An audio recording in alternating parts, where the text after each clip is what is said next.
बिस्मिल्लाहिर्रहमानिर्रहीम। अस्सलाम वालेकुम। Welcome back to the YouTube channel gateway to know. जो आज हम करंट अफेयर्स के रिलेटेड टॉपिक डिस्कस करेंगे वो आपको जो ये दो इमेज नजर आ रही है, एक राम टेम्पल की, दूसरी है बाबरी मस्जिद की, हमें देखने को मिली है। तो जो राम टेम्पल है, हाल में ही 22 जनवरी को इसकी इनॉग्रेशन हुई है और इसकी इनॉग्रेशन के लिए बहुत ज़्यादा तैयारियां की गई हैं।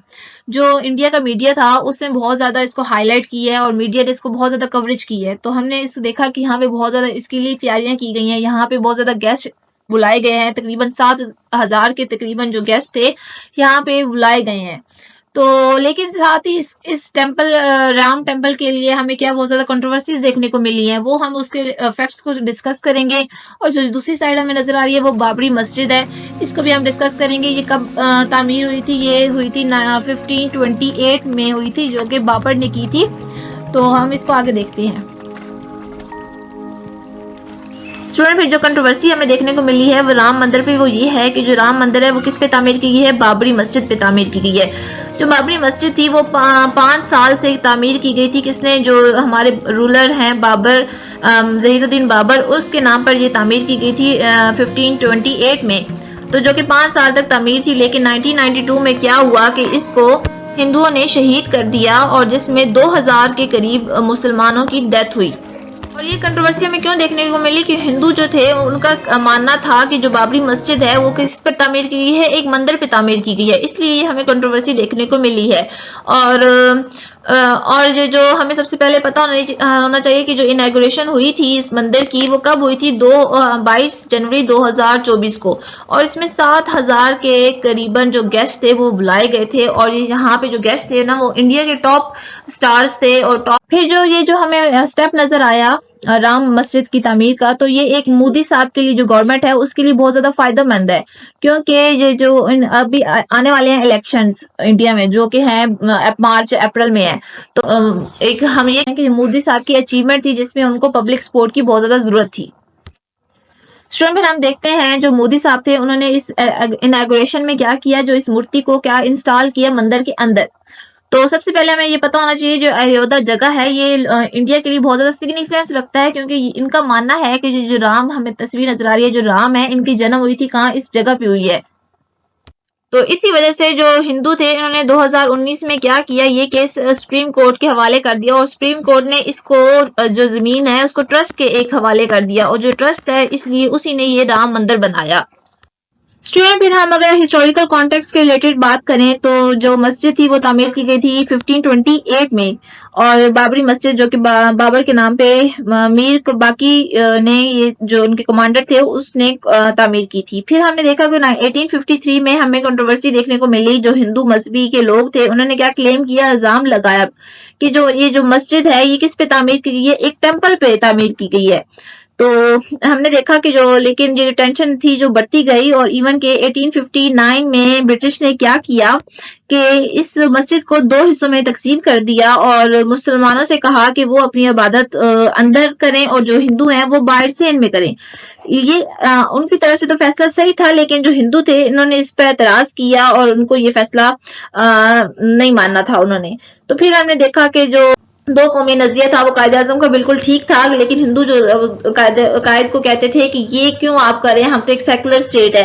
तो लोगों को भी यकीन हो गया जब 1992 में हिंदुओं ने क्या किया, ये जो मूवमेंट की उन्होंने, सारा हमने किस्सा देखा। तो हिंदू एक प्रो हिंदुइज्म चला रहे हैं, ना कि वो एक सेकुलर स्टेट है। लेकिन इवन कि इनकी कॉन्स्टिट्यूशन में हमें देखने को मिलता है कि ये सेकुलर स्टेट है, लेकिन ये बराए नाम ही सेकुलर स्टेट है। इनके जो नेशनलिस्ट हैं, हमें मोदी देखने को मिलते हैं, वो प्रो हिंदुइज्म को प्रमोट करते हैं।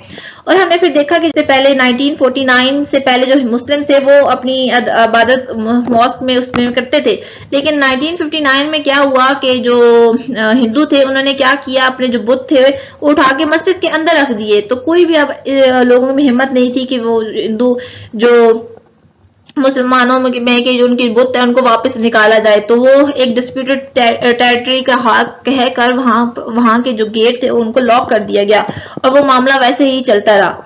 फिर हमने देखा कि 1992 में क्या हुआ, जब एक बीजेपी का लीडर था उन्होंने क्या किया, एक रैली निकाली और कैंपेन स्टार्ट कर दी इस मस्जिद के खिलाफ और कहा कि यहाँ पे राम टेम्पल बनाएंगे।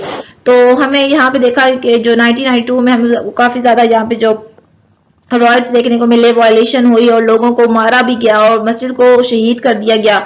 और फिर ये जो इसके रिलेटेड बहुत सारे हमें देखने को मिले कि इन्होंने जो सुप्रीम कोर्ट ने इसके ये वर्डिक बहुत ज़्यादा इन्होंने किए, लेकिन फिर भी ये मसला वैसे ही चलता रहा और इसके लिए एक स्पेशल कमीशन भी बनाया गया। लेकिन 1920 में क्या किया गया कि सुप्रीम कोर्ट ने आखिर में क्या फैसला यही कर दिया कि ये जो ज़मीन है ये हिंदू ट्रस्ट को हवाले कर दिया जाए।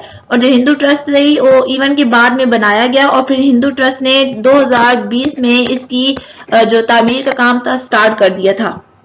तो ये थोड़ा सा इसका जो था टाइमलाइन थी हिस्ट्री की। तो आगे देखते हैं कि जो इंडिया की पॉलिटिक्स से रही है 1992 से पहले तक की, तो वो हमें देखने को मिलती है कि वो कहते थे खुद को कि वो सेकुलर स्टेट है। इवन के जब 1947 में दो कंट्री सेपरेट हो रहे थे तो इनका मानना था कि ये क्यों हो रहे हैं, हम तो सेकुलर स्टेट है, हम तो माइनॉरिटीज की रिस्पेक्ट करते हैं, तो ऐसा क्यों हो रहा है। लेकिन फिर दुनिया वालों को देखने को मिला, उनको एग्जाम्पल मिली कि जो 1992 के बाद जो इन्होंने मॉस्क रिस्ट्रिक्शन की है तो उससे लोगों को आइडिया हो गया कि ये एक सेकुलर स्टेट नहीं है, ये तो प्रो हिंदुइज्म है, तो ये हिंदुइज्म को प्रमोट कर रहे हैं। और हमने मोदी की जो पॉलिटिक्स है वो भी हमें एंटी मुस्लिम देखने को मिलती है, वो भी प्रो क्या है, प्रो हिंदू को जो नरेटिव है उनको ज्यादा प्रमोट करते हैं। इवन के जब वो ये पावर में आए थे तो इन्होंने क्या किया था, लोगों से स्लोगन में कहा था कि हम 3 काम करेंगे। जो उन्होंने कहा था लोगों को कि हम जो जम्मू कश्मीर का स्टेटस है इसको खत्म करेंगे और यूनिफॉर्म सिविल कोड लेके आएंगे कि मुसलमानों और हिंदुओं के लिए जो लॉ है वो सेम होंगे, ना कि सेपरेट होंगे। तो इस दोनों में हमें क्या देखने को मिलता है कि मुसलमानों को इसमें नुकसान होता है। तो ये जो मोदी साहब हैं इनकी जो पॉलिटिक्स है ये एंटी मुस्लिम रही है। और हम देखते हैं कि ये जो इनॉग्रेशन थी ये किसके लिए थी, एक इनके लिए फायदा हुई है रिलीजियसली, क्योंकि जो राम एक टेम्पल है उसको समझा जाए तो वो एक मजहबी इवेंट था। तो उससे क्या मोदी की जो गवर्नमेंट है उसको काफी फायदा हुआ है, क्योंकि जो इनके जो पब्लिक सपोर्ट है वो बढ़ गई है, क्योंकि मोदी को इस टाइम बहुत ज्यादा जरूरत थी, क्योंकि आने वाली जो इलेक्शंस है मार्च और अप्रैल में इसमें इनको बहुत फायदा होने वाला है। और इस तरह हम देखते हैं कि जो इनका जो सेकुलर डेमोक्रेसी है उससे हमें पता चल रहा है कि ये एक सेकुलर स्टेट नहीं है। और ये क्योंकि यहाँ पे जो मुसलमानों को जो है उनको नुकसान हो रहा है, तो पार्टी जो एक प्रोमिनेंट है वो, तो दूसरा अल्टीमेट क्या होता है उसको सबमिसिव होना पड़ता है। तो इसलिए यहाँ पे deep religious fault line create हो गई है, क्योंकि ये दोनों पार्टीज क्या हो रही है आपस में तकसीम हो रही है। यहाँ पे माइनॉरिटीज को क्या राइट नहीं दिया जा रहा, तो क्योंकि मोदी की जो गवर्नमेंट है इसी पे चल रही है।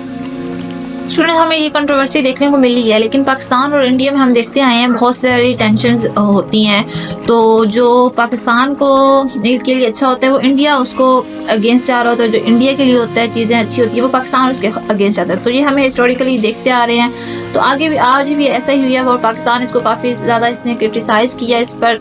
और उन्होंने इवन कहा कि सुप्रीम कोर्ट के जो फैसला था वो बहुत गलत हुआ है, और जो इनकी ग्रोइंग जो पॉपुलेशन है वो माइनॉरिटीज़ को क्या राइट नहीं दे रही।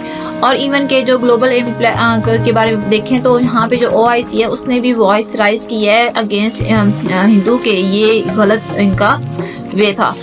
तो this is all about video and thanks for watching.